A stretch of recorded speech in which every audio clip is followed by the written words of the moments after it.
नमस्कार साथियों, मैं योगेश मेहरिया आपके अपने YouTube चैनल मेहरिया क्लासेस पर आप सभी लोगों का तहे दिल से हार्दिक अभिनंदन करता हूं। हम बात कर रहे हैं घरेलू हिंसा अधिनियम 2005 जो 26 अक्टूबर 2006 को लागू हुआ था। इसकी धाराओं के बारे में हम बात कर रहे थे, इसलिए इससे पिछली कक्षा में हमने धारा 3 तक बात की थी। आज की इस कक्षा में धारा 4 से लेकर आगे की धाराओं के बारे में बात करते हैं। एग्जाम के दृष्टिकोण से जितने भी सवाल बनते हैं उन सभी को कवर करते हुए टू द पॉइंट बात करते हैं। तो चलिए शुरू करते हैं। सबसे पहले धारा 4। देखिए, पहला ही सवाल सीधा पूछा जाता है, धारा 4 का संबंध किससे है? तो संरक्षण अधिकारी को जानकारी दिया जाना और जानकारी देने वाले के दायित्व का अपवर्जन। ठीक है, दायित्व का अपवर्जन। देखिए, यहाँ पे जो समझने वाली बात है वो ये है, संरक्षण अधिकारी को जानकारी दिया जाना और जो व्यक्ति इस संबंध में जानकारी देगा उसके दायित्व का अपवर्जन इस धारा के अंतर्गत किया गया है। अब यहाँ पे डिटेल में क्या समझाया गया है वो दोनों चीजें मैं आपको एक्सप्लेन कर देता हूँ। देखिए, किसी व्यक्ति को यह विश्वास है कि घरेलू हिंसा हो चुकी है या घरेलू हिंसा का कार्य हो चुका है या होने वाला है या होने की संभावना है। ठीक है, सबसे पहले घरेलू हिंसा हो चुकी है, दूसरा घरेलू हिंसा का जो काम है वो भी हो चुका हो या वो हो रहा हो। घरेलू हिंसा हो चुकी हो रही हो या होने की संभावना हो। तीनों ही कंडीशन को इस धारा के अंतर्गत शामिल किया गया है। घरेलू हिंसा हो चुकी हो रही हो या होने की संभावना हो, इन तीनों ही कंडीशन में कोई भी व्यक्ति जानकारी दे सकता है। किसे? तो वह संरक्षण अधिकारी को इस बारे में जानकारी दे सकेगा। सबसे महत्वपूर्ण बात है कि यदि घरेलू हिंसा की घटना घटित होती है तो इसके संदर्भ में जानकारी देने का प्रावधान है सबसे पहले संरक्षण अधिकारी को। ठीक है, हालांकि आगे भी जो दिया जा सकता है, किसी पुलिस अधिकारी को, संरक्षण अधिकारी, सेवा प्रदाता, मजिस्ट्रेट को भी इस बारे में जानकारी दी जा सकती है, लेकिन सबसे पहले जो धारा 4 जिस बात का प्रावधान करती है वो धारा 4 प्रावधान करती है किसके संदर्भ में? संरक्षण अधिकारी के संबंध में। अब संरक्षण अधिकारी को जो व्यक्ति है, कोई भी व्यक्ति है जो जानकारी दे रहा है उसके दायित्व का अपवर्जन, ये बात आपको समझनी। दायित्व का अपवर्जन मतलब, देखिए, जिस भी व्यक्ति ने ये बात करके बताया है कि भाई फोन करके या किसी भी माध्यम से ये कंप्लेन दर्ज करवाइए कि यहां पर घरेलू हिंसा का कार्य चल रहा है या हो चुका है या हो रही है या संभावना है, तो ऐसे कंडीशन में जिस व्यक्ति ने ये कंप्लेन दर्ज करवाई है उसके ऊपर किसी भी प्रकार की कोई भी कार्यवाही नहीं होगी। कार्यवाही नहीं होने का अर्थ यह है कि यदि इस घरेलू हिंसा के अंदर कोई एफआईआर दर्ज होती है या कोई कंप्लेन प्राप्त होती है तो ऐसी सिचुएशन में उस व्यक्ति को इस बात के लिए फोर्स नहीं किया जाएगा कि आप जो है इसके पक्ष में बयान दीजिए, आप इसके जो है गवाह हैं, या अननेसेसरी जो भी एक्टिविटीज़ जो होती हैं, जो क्रियाकलाप होते हैं, जो पुलिस कार्रवाई होती है, जो न्यायालय की प्रक्रिया होती है, उसमें उसको कहीं भी नहीं घसीटा जाएगा। आम शब्दों में अगर मैं आपको बताऊं तो उसका उस प्रक्रिया से कोई भी लेना देना नहीं होगा और ना ही उसे जबरदस्ती किसी मामले में घसीटा जाएगा कि आपको गवाह देना पड़ेगा, ये करना पड़ेगा, वो करना पड़ेगा, ऐसा कुछ भी नहीं होगा। इसी बात को यहाँ पर शामिल किया गया है कि उसके दायित्व का अपवर्जन, उसका काम सिर्फ इतना है कि वो सूचना दे दे, उसके बाद में वो फ्री है। आगे का काम जो भी होगा संरक्षण अधिकारी या संबंधित पुलिस अधिकारी जो भी होंगे वो उस कार्य को पूरा करेंगे। साथियों, तो चलिए, धारा 4 आपकी कंप्लीट हो चुकी है। अब हम धारा 5 की बात कर लेते हैं। धारा 5 प्रावधान करती है पुलिस अधिकारियों, सेवा प्रदाताओं और मजिस्ट्रेट के कर्तव्य। देखिए, कर्तव्य सबसे इंपॉर्टेंट चीज क्या है? कर्तव्य। अब से सीधा ही ये धारा 5 में क्या है? कर्तव्य किसके हैं? पुलिस अधिकारी, सेवा प्रदाताओं और मजिस्ट्रेट के। कोई भी पुलिस अधिकारी, संरक्षण अधिकारी, सेवा प्रदाता या मजिस्ट्रेट जिसे घरेलू हिंसा की शिकायत प्राप्त हुई है या रिपोर्ट प्राप्त हुई है। देखो, घरेलू हिंसा की शिकायत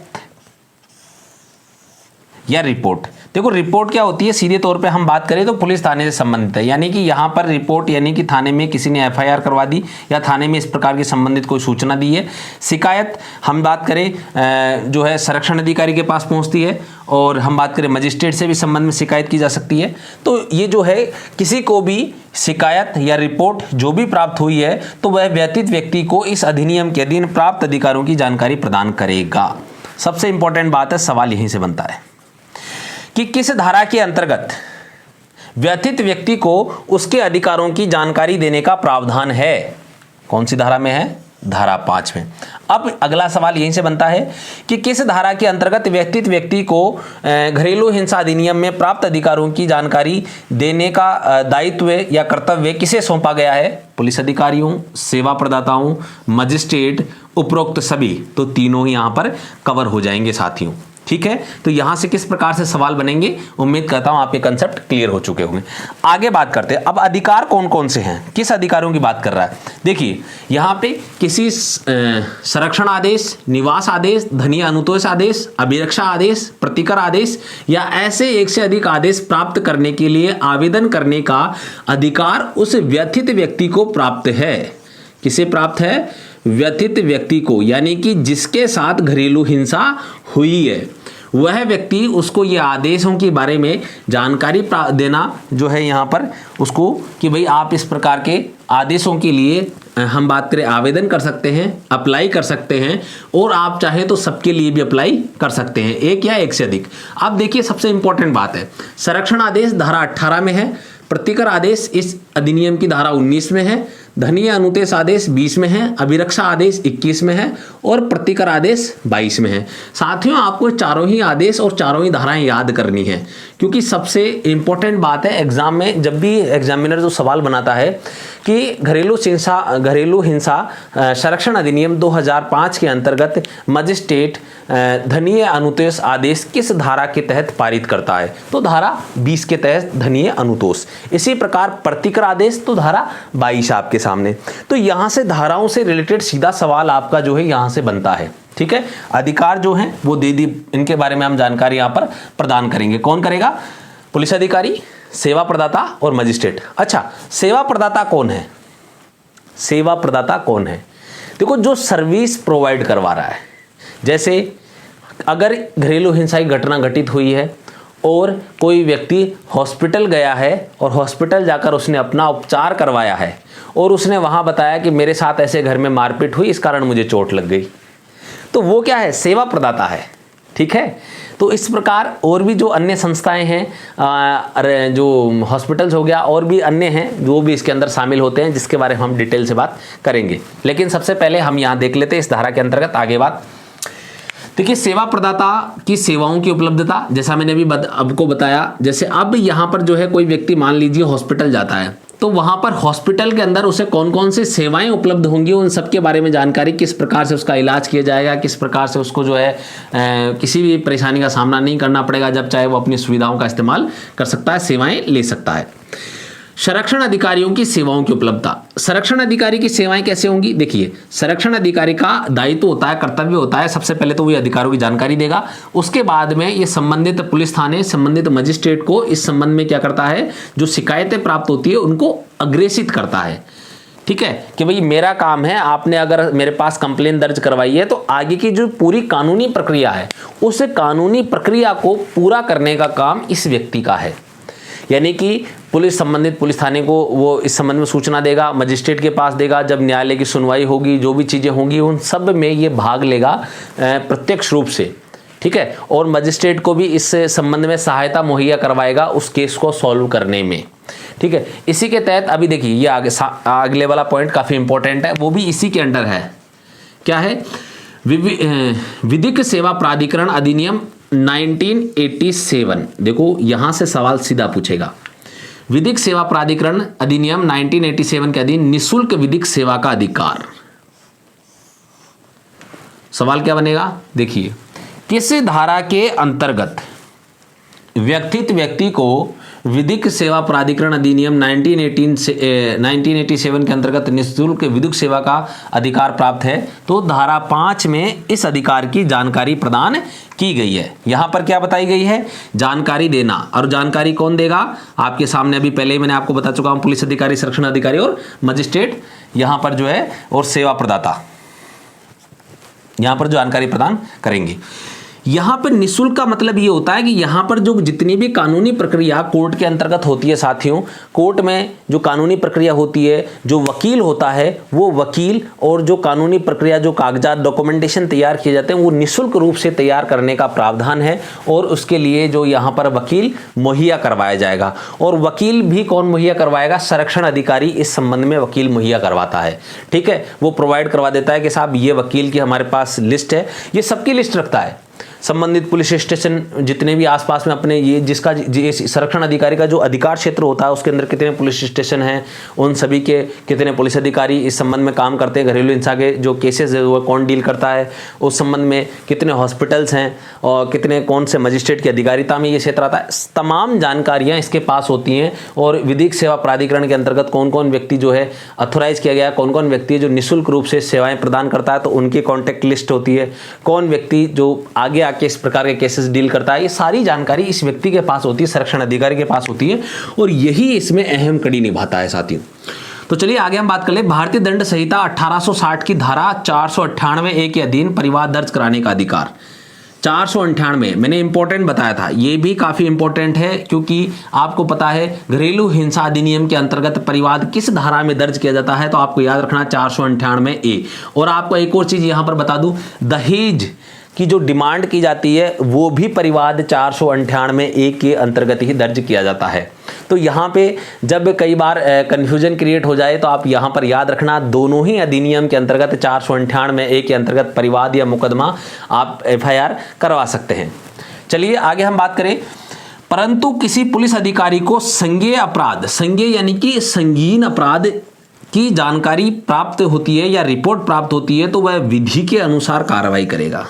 अब संगीन अपराध यानी कि घरेलू हिंसा के अंतर्गत यदि किसी महिला के साथ किसी प्रकार की कोई मारपीट की जाती है और उस मारपीट के अंदर उसके हाथ या पैर कुछ भी टूट जाता है, डैमेज हो जाता है या वो हॉस्पिटल में भर्ती हो जाता है, भर्ती होने का मतलब ये कि उसको इतनी बुरी तरीके से मारा गया है कि अब उसका जो है कोई अंग शतविकसित हो गया, डैमेज हो गया किसी भी प्रकार से या खून से या कहीं से ब्लड निकल रहा है, तो ऐसी कंडीशन के अंदर साथियों IPC भारतीय दंड संहिता की धाराओं के अंतर्गत विधि के अनुसार यही है कि कानून जो निर्धारित करता है, और कानून आपको पता है हमारे यहाँ पर जितने भी परिवाद दर्ज होते हैं वो आपके CRPC और भारतीय दंड संहिता की धाराओं के अंतर्गत दर्ज होते हैं और इन्हीं के अनुसार आगे जो है न्यायालय जाकर फैसला सुनाता है। तो इन्हीं के अनुसार परिवाद दर्ज हो सकते हैं, वो क्रिमिनल केस इस प्रकार का फिर दर्ज हो जाता है, वो बन जाता है। तो यहाँ तक का उम्मीद करता हूँ आपके सामने तमाम जो ये धारा 4 और 5 हैं इसके जो प्रावधान है वो अच्छे से समझ में आ गए होंगे। तो चलिए आगे हम अगली धारा के बारे में बात कर लेते हैं। तब तक आप इसका फटाफट से स्क्रीनशॉट ले लीजिए साथियों।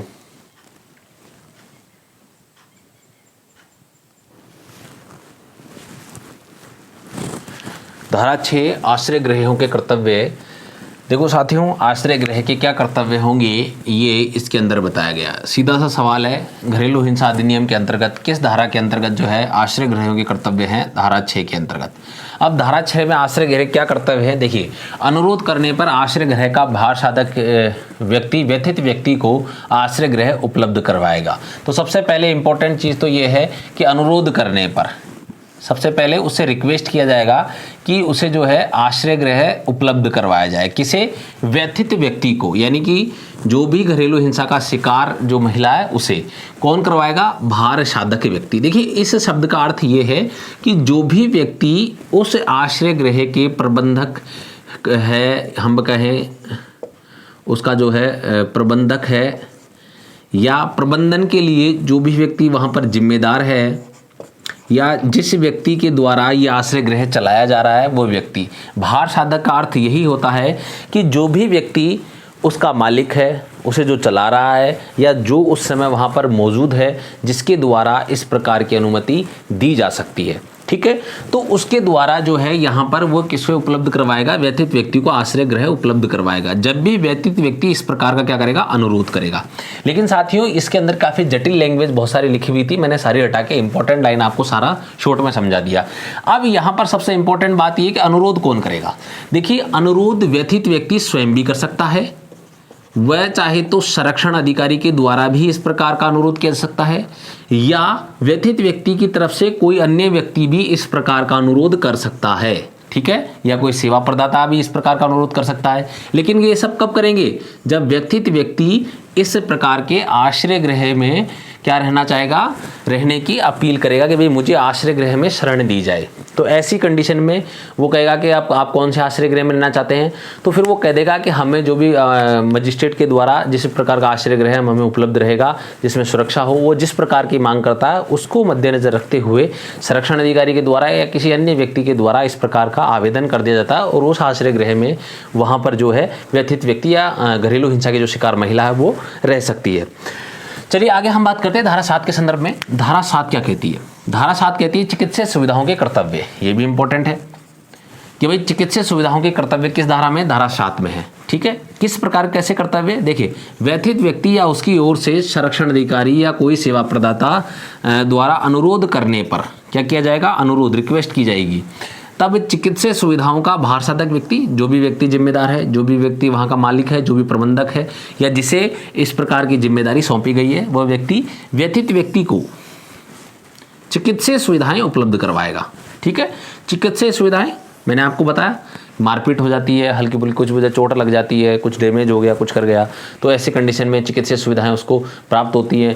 हो सकता है कई बार व्यक्ति को इतना डरा दिया जाता है कि वो मेंटली रूप से बात बात पर डरने लग जाता है, ठीक है। किसी को बात बात पर बुरे सपने आने लग जाते हैं, जैसे कई बार होता है घर में अपन जोर से बोलते हैं, कोई बच्चा डर जाता है, तो वो उसके अंदर ऐसा डर इसलिए बढ़ा है कि पहले ऐसी कोई घटना घटित हुई है जिसके कारण कोई जोर से ऐसा धमाका हुआ जिसके कारण वो डर गया तेज आवाज़ से। अब जब भी कोई तेज आवाज़ आती है तो वो डर जाता है। तो इसी प्रकार मनुष्य प्रत्येक, चाहे छोटा हो या बड़ा हो, तो उसके अंदर एक भय उत्पन्न हो जाता है, मानसिक रूप से उस व्यक्ति को बीमार माना जाता है। तो ऐसी कंडीशन में उसे जो है मेंटल डॉक्टर के पास, या जो भी हम कहें मनोवैज्ञानिक डॉक्टर के पास दिखाया जाता है, और अगर हड्डी वगैरह टूट गई, कुछ भी हो गया, तो उससे संबंधित रिलेटेड डॉक्टर के पास ये सुविधाएं प्रदान करने का अधिकार इन धाराओं के अंतर्गत प्रदान किया गया है।